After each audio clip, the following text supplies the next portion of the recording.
Je teste le kit de crochet sac Granny Square de chez Action, vidéo numéro 3 dans laquelle on va s'intéresser à l'anse en crochet tunisien. Alors pas de panique, crochet tunisien pour ceux qui n'en ont jamais fait, ça peut faire peur, il n'y a aucune difficulté, je vais vous expliquer tout pas à pas depuis le début et vous allez voir qu'au bout de 3-4 ans, vous allez avoir compris complètement la méthode et ensuite ça va finalement être plus simple que nos deux granny, soit simple soit avec la fleur qu'on a réalisé jusqu'à présent. Comment on va procéder pour le crochet tunisien? Eh bien, on va réaliser 8 mailles en l'air et ensuite, on va utiliser le point de base du crochet tunisien. Vous allez voir, c'est ultra simple. Et si jamais on a des petites imperfections sur le côté crochet comme ici, alors qu'ici, on a généralement très régulier, c'est pas grave du tout, puisqu'à la fin, une fois qu'on aura fait nos 60 cm de crochet tunisien pour l'anse, eh bien, on va réaliser un tour complet de toute notre anse et justement, ça va rattraper ces petites imperfections là de ce côté. Donc, on va avoir une anse à la fin qui va être prête à coudre sur notre sac une fois qu'il aura été crocheté entièrement entre les différents carrés. Mais ça sera l'objet d'une autre vidéo. En ce qui concerne le matériel, la bonne nouvelle, c'est que comme on va avoir une anse pas large du tout à crocheter, eh bien le crochet qui est fourni dans le kit Action, il est tout à fait compatible. Vous voyez que, bon, normalement, un crochet tunisien, il n'y a pas cette partie-là plus épaisse ou aplatie au milieu. C'est un crochet long, tout simple, ou alors, vous avez aussi des crochets beaucoup plus longs avec un deuxième crochet au bout. Mais là, on n'a pas besoin de tout ce matériel sophistiqué. On peut aussi utiliser un crochet ergonomique, c'est ce que j'ai fait, puisque vous voyez que ça tient largement dans la largeur, donc le crochet simple suffira.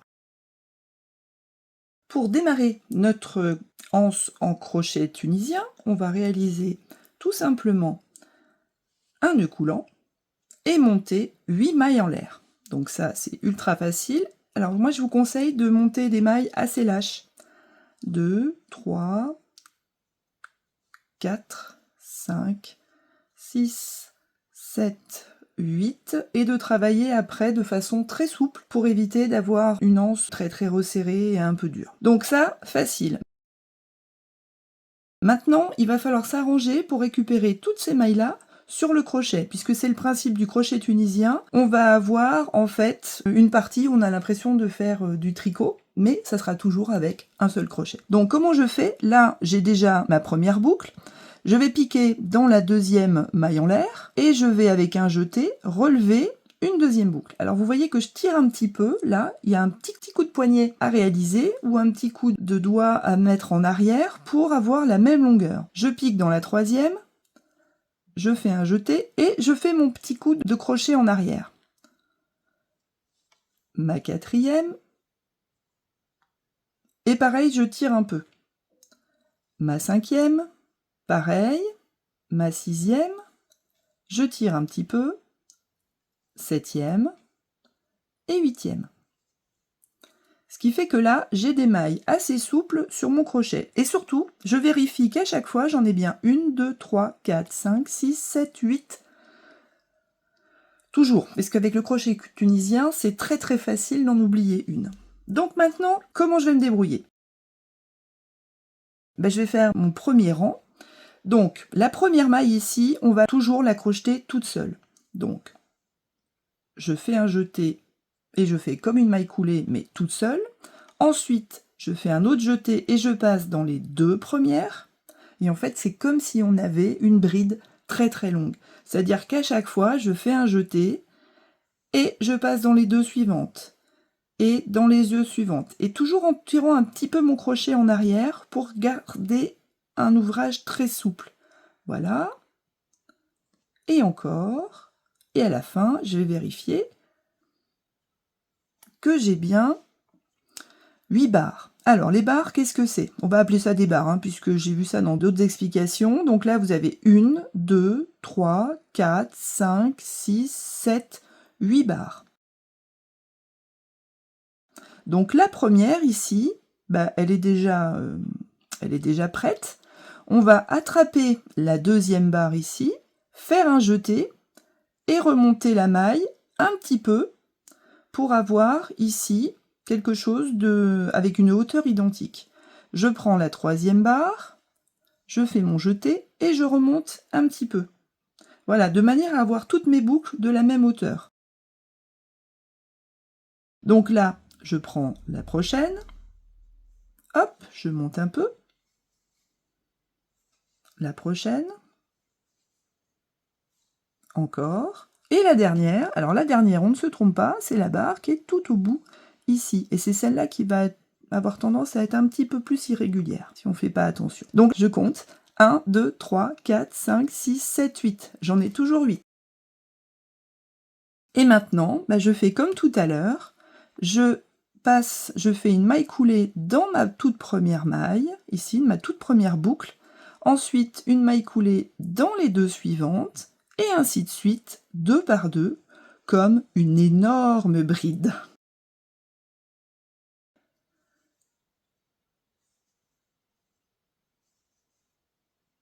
Et voilà.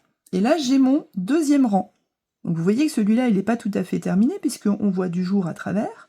Donc on continue. Je vous montre encore 2 ou 3 rangs. Donc celui-là, deuxième barre, je passe dessous. 3, 4, 5, 6,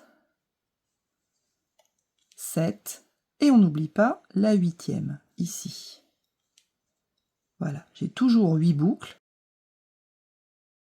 Et maintenant, la première toute seule, maille coulée toute seule, maille coulée dans les deux suivantes, et ainsi de suite jusqu'à la fin, en ayant un petit mouvement du crochet en arrière pour garder un peu de souplesse.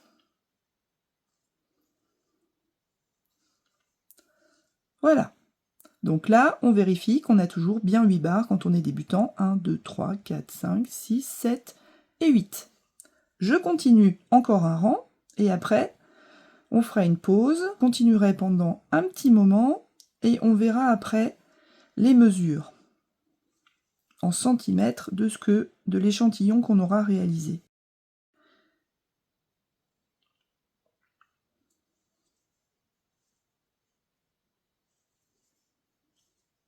Et j'en ai bien toujours 8. Donc on se retrouve dans quelques rangs, on en fait une dizaine, et après on mesure pour savoir quelle est la hauteur de nos différents rangs, pour savoir si on doit bien faire 124 rangs comme ça jusqu'au bout pour faire notre petite anse, ou bien si on va en faire plus ou en faire moins en fonction de la façon dont on crochette. A tout de suite.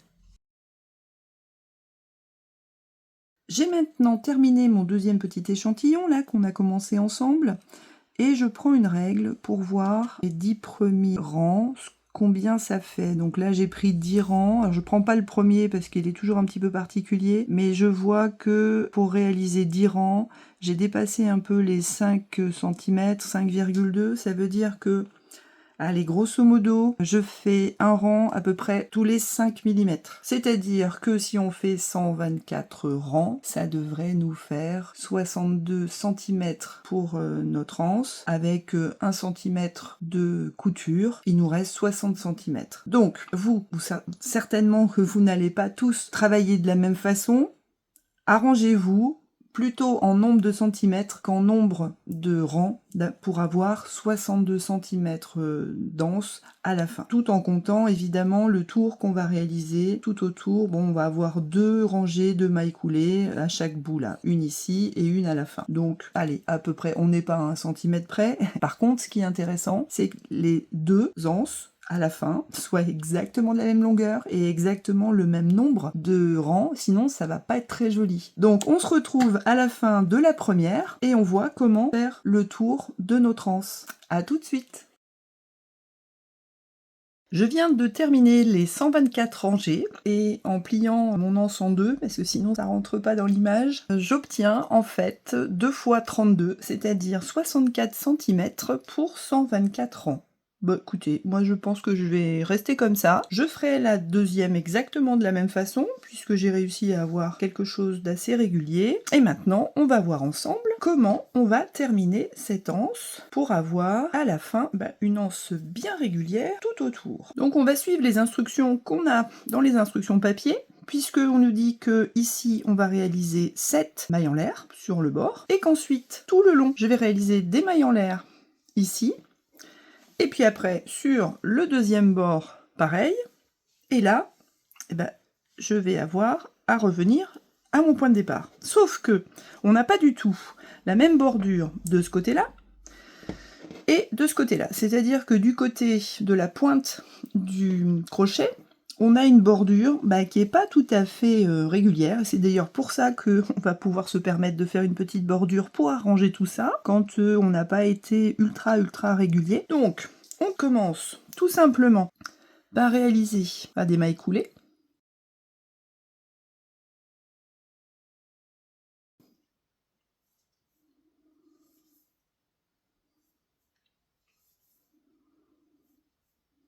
En étant souple sur le côté, puisque sinon ça va serrer un peu trop. Voilà. Donc là, on vient de réaliser le premier côté. Et maintenant, on est censé réaliser une maille coulée dans chacune des boucles, ici, ou des barres, qui sont un peu souples. Donc comment on commence? Ici, on a notre première barre. Si on pique dedans, ça pose pas de problème. Hop, on fait une première maille coulée. Dans la suivante, idem, mais on reste très souple pour éviter d'avoir une anse qui va être toute rabougrie sur le côté et qui sera moins belle. Donc là, j'en fais quelques-unes pour qu'on voit un petit peu le résultat au bout d'une dizaine de mailles. Vous voyez qu'à chaque fois, je fais un petit mouvement, 1 et 2. Ça me rappelle une autre vidéo qu'on a vue ensemble il y a très longtemps. 1 et 2. 1 et 2. 1 et 2. 1 et 2. Voilà. Et on regarde ce que ça donne. Et ben voilà, on a une magnifique bande avec, comme une maille ici, de maille serrée. Donc ça va être très joli. Donc on va aller jusqu'au bout, se retrouver au bout pour voir comment on passe le deuxième côté et ce que ça donne sur l'autre côté de notre bande ici. A tout de suite. On arrive maintenant au bout de la première longueur qui nous a fait un joli point là de jersey. Et ici on a le passage du nœud. Alors normalement on vient de piquer dans l'avant-dernier rang.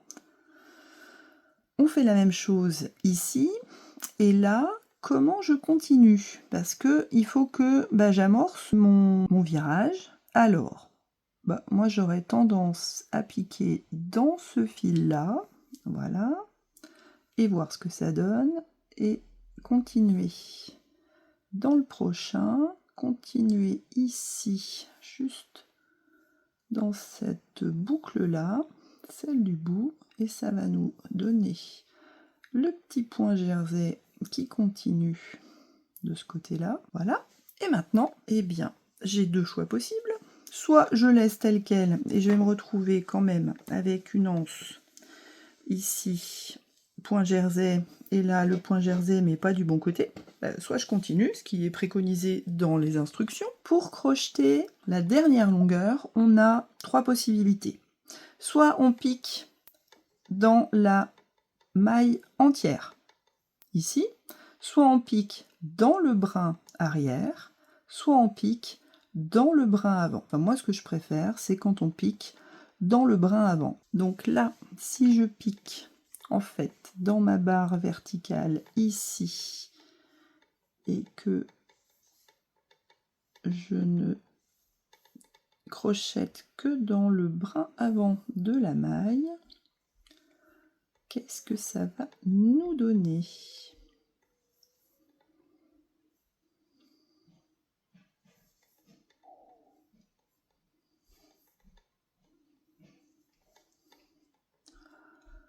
Donc je vais continuer en brin avant tout le long de mon anse et on se retrouve à la fin pour la finition au bout. A tout de suite. Là pour finir, écoutez, là on est déjà passé dans ce brin avant et ensuite on a les mailles du bout. On va terminer comme ça. Couper notre fil.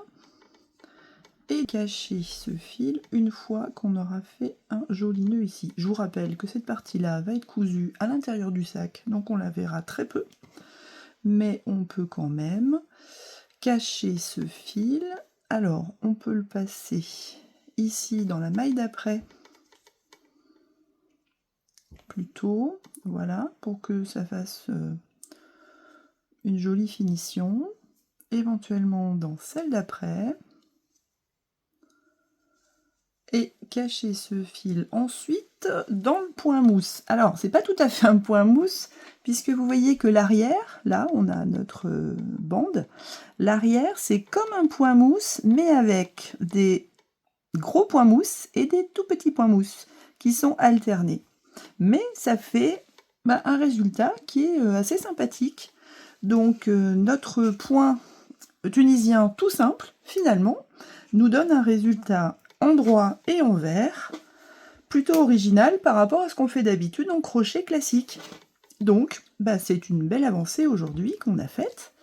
On va finir de cacher tout ce fil-là à l'intérieur de quelques mailles de point mousse, ou pseudo-mousse.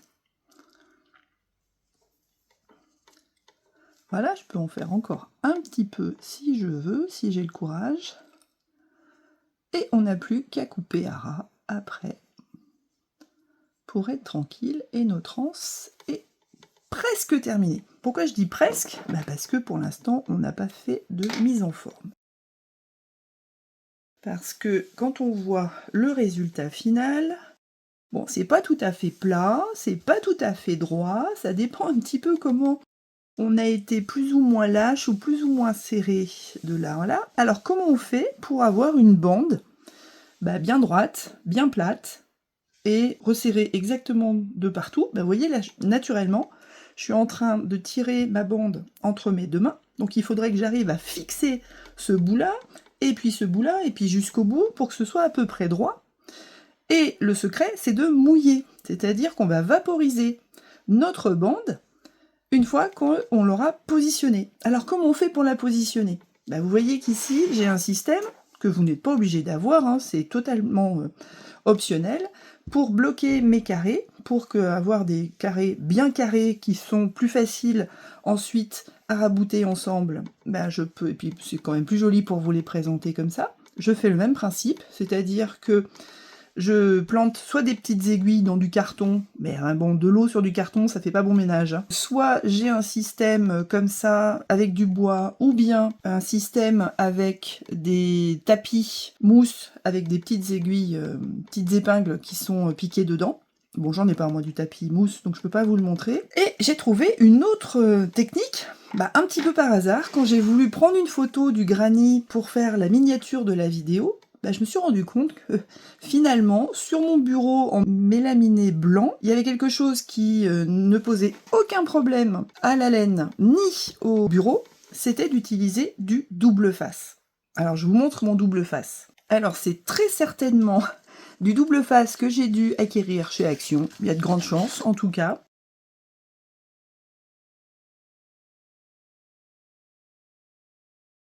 Je vais couper un petit bout et coller ici au bord de ma bande, voilà. Et alors le plus délicat avec le double face, c'est d'arriver à récupérer ce fichu morceau de plastique blanc qui nous permet après d'avoir le deuxième bout de scotch qui apparaît. Je l'ai enfin eu, le double face. En fait, pour y arriver, il faut vraiment coller parfaitement le premier scotch sur le tissu pour avoir une chance d'attraper la partie blanche. Alors, je vais coller ça sur mon bureau et je vais faire la même chose de l'autre côté. Maintenant que tout est fixé, je vais pouvoir vaporiser avec le vaporisateur des plantes de la maison que j'ai détournées. Voilà, donc les granits, c'est pareil. Et ensuite, je peux les empiler les uns au-dessus des autres si j'ai un système un peu élaboré. Bon, je vous mets en description